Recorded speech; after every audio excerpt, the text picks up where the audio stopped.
But I tell you, Colorado elk hunting has always been the ultimate hunting trip for me. And I've been fortunate enough to be able to go on 4 trips out there. All public land, all do it yourself. My buddy, he couldn't go anymore, so I thought to myself, this is perfect. It's a great time to take Renee out for her first elk hunt. When I found out that Chad wanted to take me to Colorado hunting, I was so excited. I remember him coming home with photos and a cooler full of meat and racks, and it was always so exciting to see, but I never thought that I would get a chance to go. I usually can't get that much time off of work. Now on this particular hunting trip, I'm normally gone 2.5 weeks, sometimes 3. But I also know that Renee can't get that much time off of work. So what I decided to do was leave my bow home and make this hunt all about her. She would be the only one hunting and I'd be running the camera. It really worked out great. I was able to get the time off of work and I was so excited. So it took about 2 years to plan this trip. We had to get her preference points because we hunt a specific area. And then, you know, I had to run, get in shape and everything. And it took about 2 years to get ready to go, but it finally came. We were on the road. Hey everyone, today's the day. We're heading to Colorado. It's 3:30 in the morning. A little early for me, but we got a long trek ahead of us. So take off so early so that we can beat a lot of the city traffic and everything. But we're really looking forward to getting out there, and it's going to be a great trip, and we got great weather for the drive, so it should be great.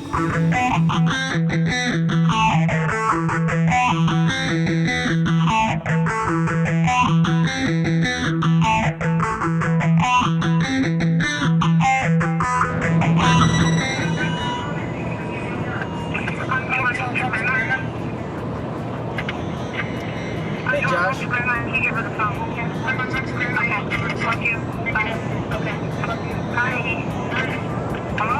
Hey. What are you doing? Driving. Okay. Hey, man, you're supposed to hit one.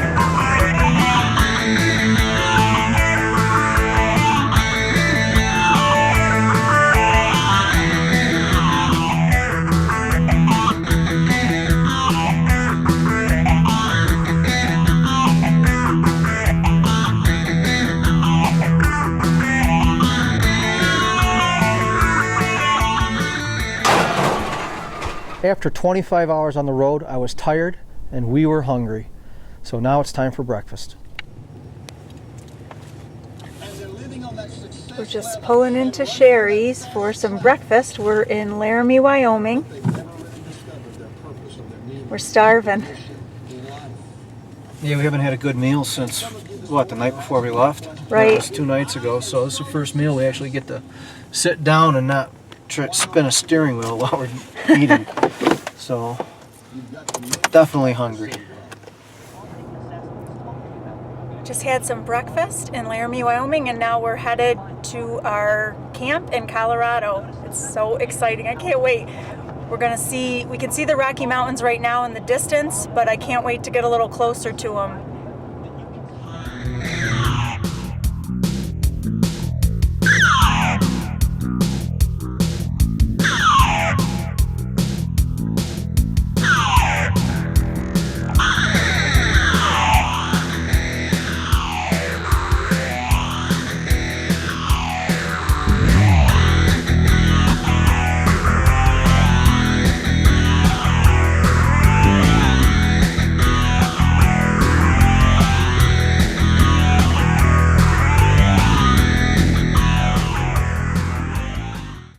I was really looking forward to was seeing some antelope. I'd never seen one before up close, so Wyoming did not disappoint.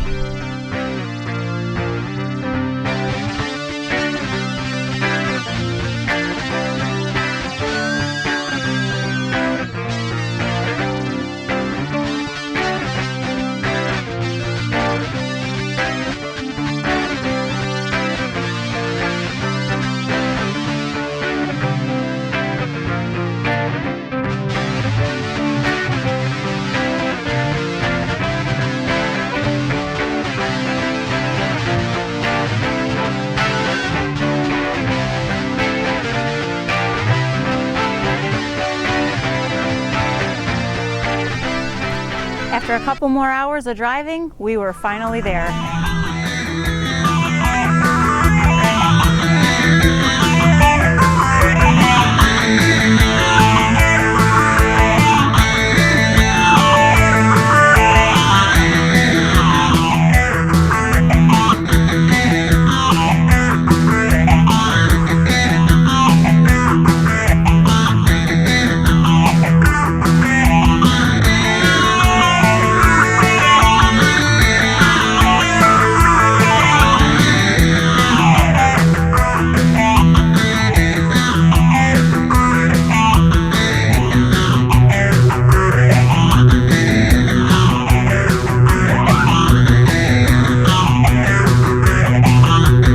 It's been raining for 3 days out here. Today is supposed to be the last day of the rain. Tomorrow it's supposed to clear up, so that's good for us because I'm thinking the bulls will probably be more active.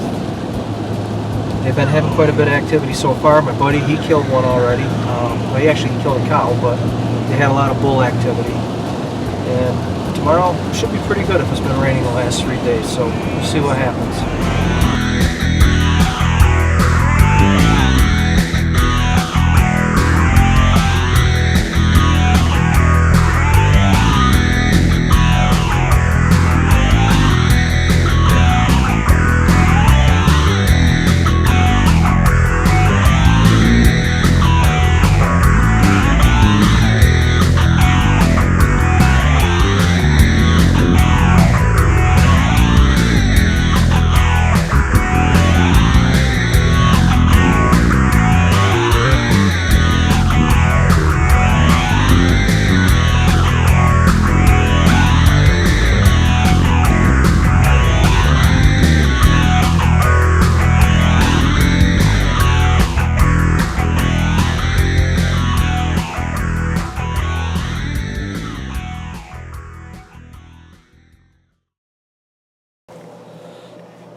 Well, it's September 18th and it's 5:15 in the morning. We're just getting ready to take off for Renee's first elk hunt. We're in northwest Colorado. It's pretty cold out, probably about 20 degrees right now, maybe a little bit warmer.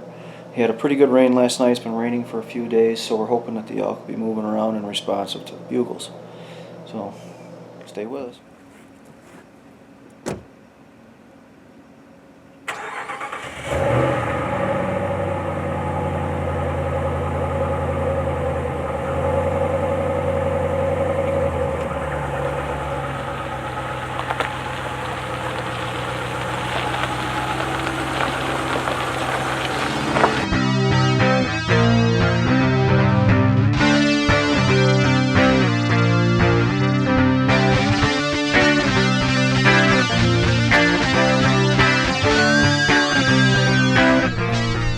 The morning of my first elk hunt, and we have snow.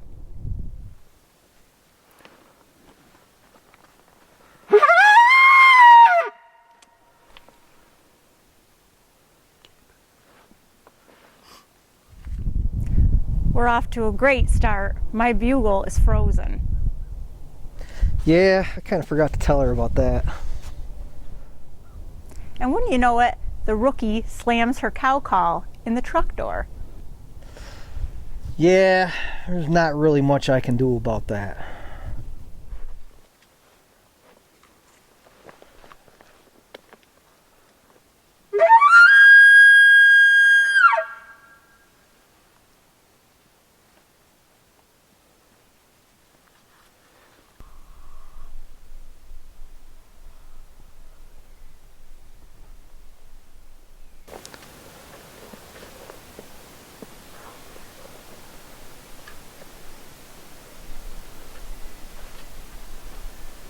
That's a bull. Where was it?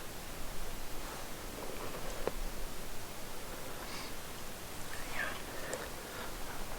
That's, hey, that could have been somebody answering us.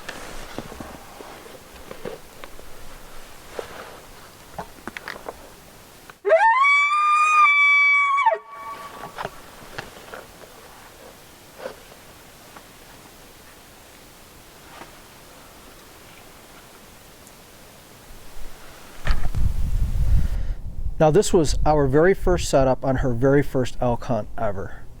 We had some action, we had a couple bugles, and I could hear some elk moving just down over the ridge. Waited a little while, but I got a little anxious and we moved, and there was a cow about 80 yards to our right, and we're busted. I mean, there's nothing we can do. That was me being a rookie. We heard that bugle. We sat up on it for about 20 minutes or so. We went to move ahead, and we got busted by a cow that was probably 100 yards from us. It's my call, my bad call. Rookie mistake, but the first day I haven't done this in 2 years, so cut me some slack.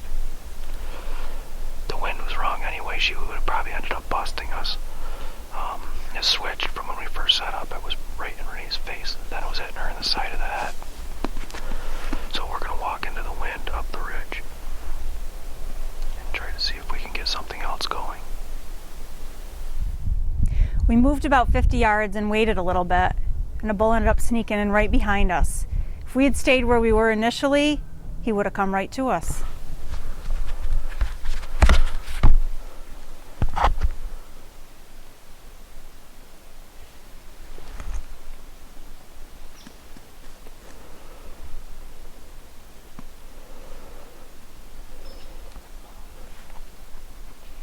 Okay.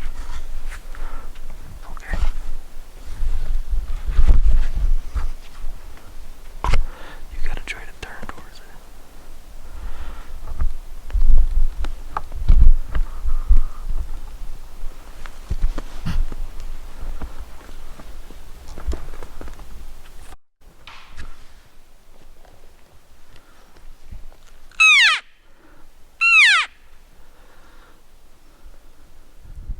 I can't believe something that big could sneak in that quietly.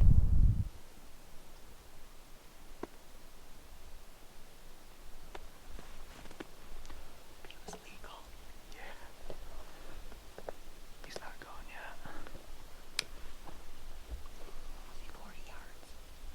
I think he was 40 yards. Probably. I think he got you when you turned. What? I think he got you when you turned. I tried to go as slow as I could. Was he looking at you? Yes. I saw him breathe. I saw him. Oh my God.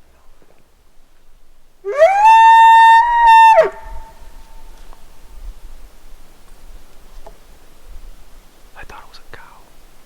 I saw his beam, but then I said, I don't know if it's a branch.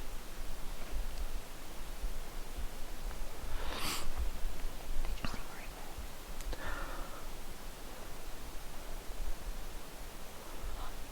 Something was moving over there too, but I didn't see anything. He was beautiful. He was awesome. That's the first elk you've ever seen. And he was a good one. And he was legal. Beautifully legal. Oh yeah. Oh yeah. Renee. He was at least a 5x5.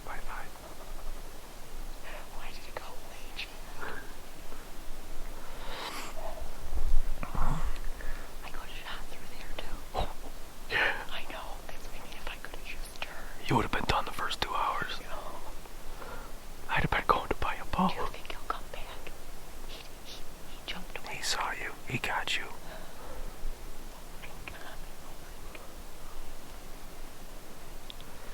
Did you get footage of him? Couldn't see him.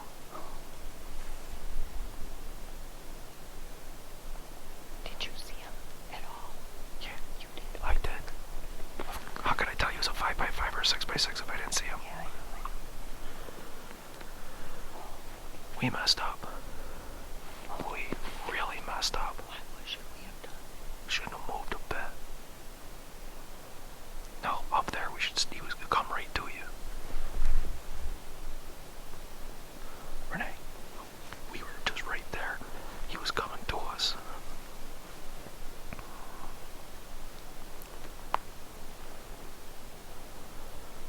Yeah, probably why he looked here, because I called not too long ago.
right there. Sorry, it's shaky, folks. In front of this one.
I remember before my first elk hunt, I've never even seen an elk before.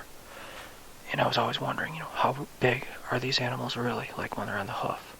Not weight, but height. What am I looking for in the woods? Many times what I would do, and a lot of hunters do in the same situation, is they think that the game is bigger than it actually is, with bears and everything. Elk, I was always looking for a bigger animal. And it is a big animal, but right here what you have next to Renee is where an elk eats the aspen. They'll chew right on the bark, usually to get nourishment when there is a lack of food. Now, Renee is 5'4", probably 5'5", 5'6" with her boots on. And that's the head level of an elk.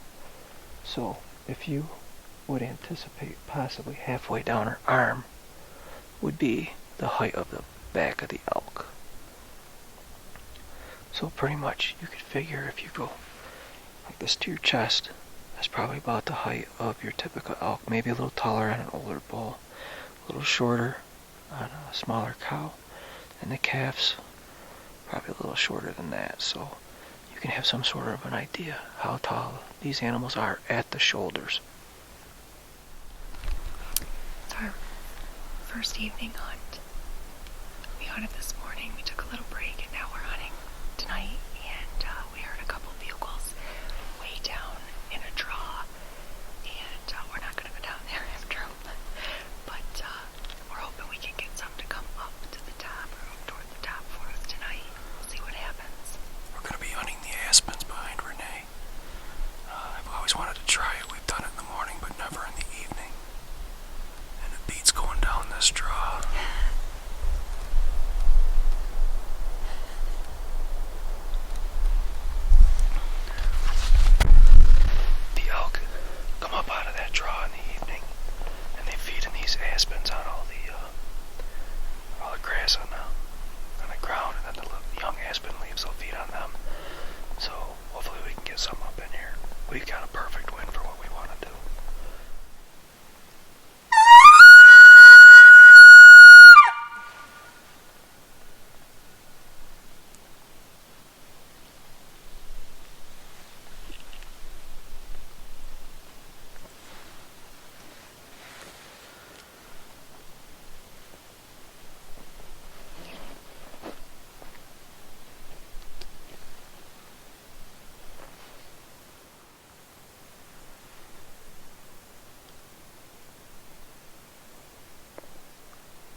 One of the little tricks that we use is we like to use fluorescent tape. One thing that's good about that is it's highly visible. I can see her no matter where she is, and all she's got to do is look back while I'm videoing and she can see me. This is another trick I like. It's rope. You always need rope. And I just basically just braid it right up tight. I mean, that's pretty solid. You can hang something off it if you need to. But more importantly, it also acts as a visibility. So I can see her. If she's got this around the front of her, I can still keep my eye on her, see where she is. It's easy to lose a person in the thick brush and everything out there when you get out in Colorado. And I do that with my pack also. That fluorescent duct tape actually works great, and it's highly useful. And in the event of emergency, you have that rope available to you at any time, and it's compact. You can't put it in your pack any tighter than that. It'll take up more room in your pack. Here you hang it off, it's good to go.